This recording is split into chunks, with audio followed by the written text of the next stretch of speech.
For much of the last century, migration from rural areas to the city has been the norm. As people sought to briefly escape the city life, some developers worked to prevent the urbanization of our rural communities by creating a mix of recreational and residential development. In order to protect citizens from the inconsistencies in the way development permits were being issued by counties throughout the state, Washington passed the Growth Management Act in 1990. Under the Growth Management Act, Skagit County was required to choose a plan based on models provided by the state. A prominent feature of the model chosen by Skagit County is the creation of zones. All properties within a zone have a right to develop if the property is over the minimum lot size for the zone. Another prominent feature is that when any variances are granted, the Director of Planning and Development Services must certify that the variance is both the minimum variance required and that it offers no special privilege not enjoyed by other properties in the district. Further, the county must certify that a lot was legally created before any permits can be issued. If the county determines the property was created legally, the owner proves there is a right to develop, or the lot meets the minimum size for the zone, then a lot certification for development document will be issued by the county. In order for the owner of a property to have a right to develop in a rural intermediate zone, the lot is required to be a minimum 2.5 acres. A property that does not meet the minimum requirement for the zone is termed substandard. Holiday Hideaway is a development within a rural intermediate zone where many lots are less than 1/3 of an acre. Within Holiday Hideaway, there are 7 substandard lots that touch a road named Decatur Place. 3 of these lots were restricted to recreational use, while the other 4 have no restrictions. With the adoption of the Growth Management Act, substandard lots in rural Skagit County were assumed to be recreational nature, with no implied right to develop for residential purposes. A setback is the distance a structure must be away from the property line, a road, or a critical area like water or a cliff. Under the Growth Management Act, in order to develop a substandard lot, the owner must prove the project they propose will comply with all Skagit County codes, including the setback requirements. Planning and Development Services is required to grant a reasonable use exemption once it is verified that the project, as proposed by the property owner, complies with all Skagit County codes. A reasonable use exemption is a right to develop a substandard lot. A reduction in setback variance is automatically granted to any existing structure that was legally built before the Growth Management Act went into effect. Reduction in setback variances for new construction require both a right to develop and the owner demonstrating why the variance is required. Without an existing structure, the only way to demonstrate a right to develop in Holiday Hideaway is to show an existing septic system permitted before January 1st, 2004. If there is no place for both a structure and a septic system, the lot is not developable under the Growth Management Act and would not have met the requirements for a septic permit under the old system. On January 29, 2013, Hazel Ford purchased 2 of the lots on different sides of Decatur Place, both designated for recreational use. On April 15, 2013, she applied for a permit to build a single-family residence through her architect, Tom Lindsay. The site plan showed the entire lot on the west side of Decatur Place was a critical area near a cliff and not suitable for development, but showed nothing that restricted development east of Decatur Place. The application also included a lot certification for development based on the existence of a septic system permitted before January 1, 2004. However, the site plan did not include a septic tank or drain field as would be expected. The application included a request for 3 reduction in setback variances, 2 for the residence and 1 for the garage. Planning and Development Services accepted the application for the setback variance based on the east lot having a right to develop by virtue of a completed septic system permitted before January 1, 2004. It is clear that Planning and Development Services employees knew the required septic did not exist at the time the Senior Planning Supervisor, Tani Bozeman, completed the certification. There was no record of a completed septic, nor any proof of its existence on the site plan. Further, there was a permit for a soil test for a new septic system approved on April 11, 2013, 4 days before the application to build a single-family residence was submitted. From the time Skagit County passed the Growth Management Act in 2005 to the approval for this project in August of 2013, there was not a project approved with more than one setback variance except around Smoke Beach. The Growth Management Act also encouraged aggregation, the joining of two undersized lots to make one larger lot. It is the policy and practice of Skagit County Planning Development Services not to aggregate across a road except for waterfront property or where an established use already exists. Decatur Place is not waterfront property, nor is there any established use across the road. However, in this case, the aggregation was granted across Decatur Place.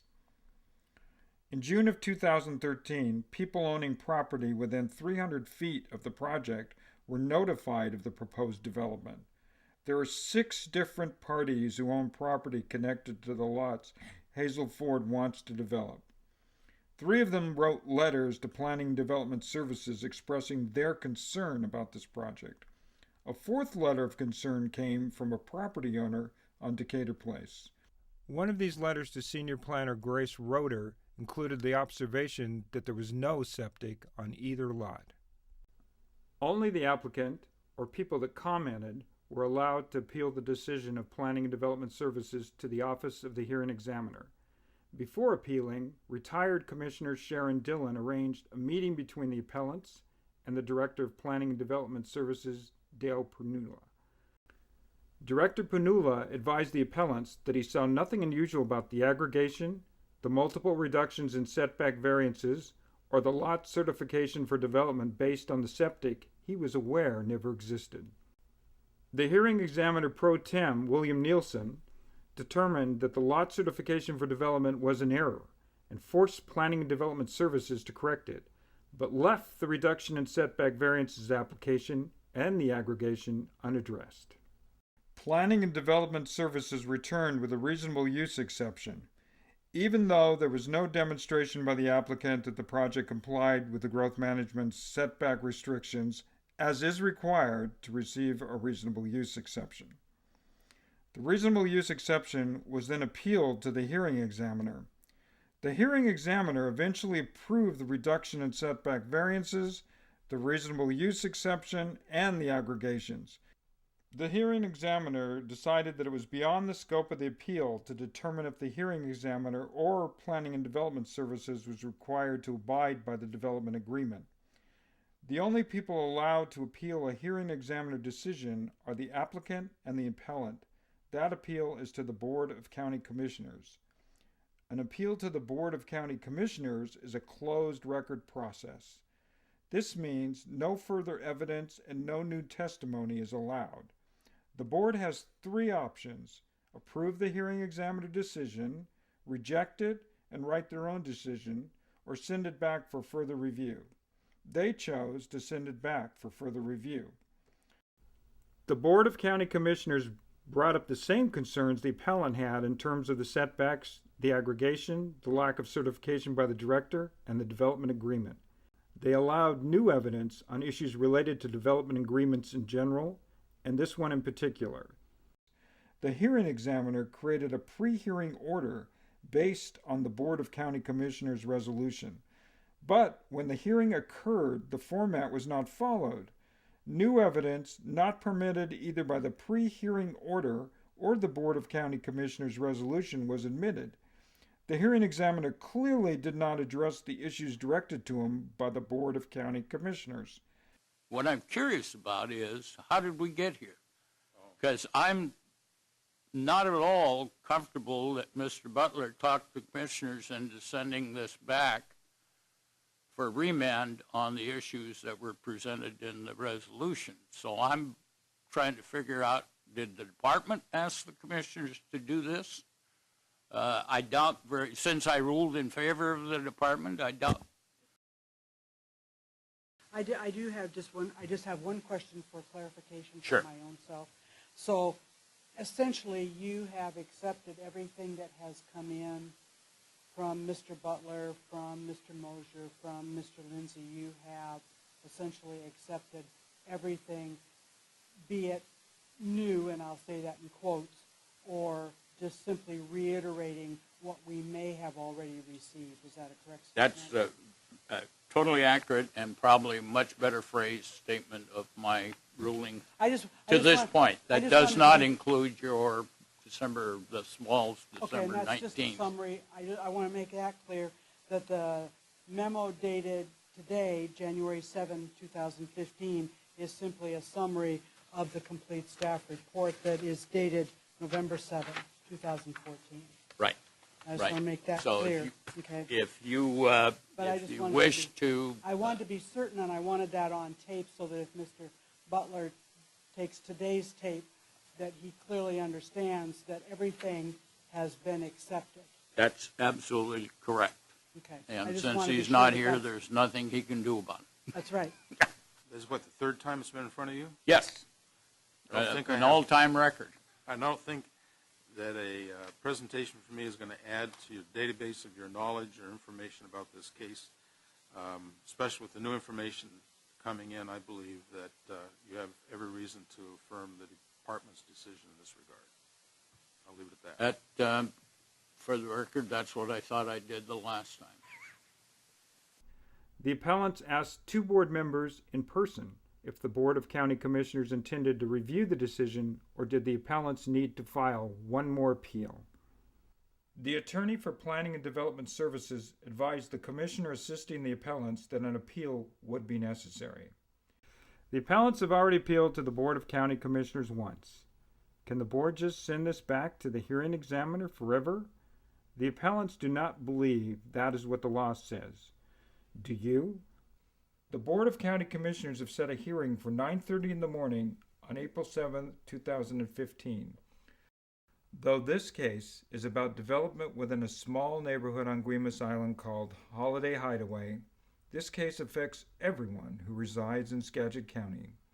If Skagit County officials can ignore the law and create the rules as they wish in the Holiday Hideaway neighborhood, then they can do the same thing in your neighborhood. This is why you need to come to the Board of County Commissioner hearing on April 7th, 2015 at 9:30 in the morning. Please bring your friends and family to the Board of County Commissioner hearing on April 7th at 9:30 in the morning and support your community. Thank you.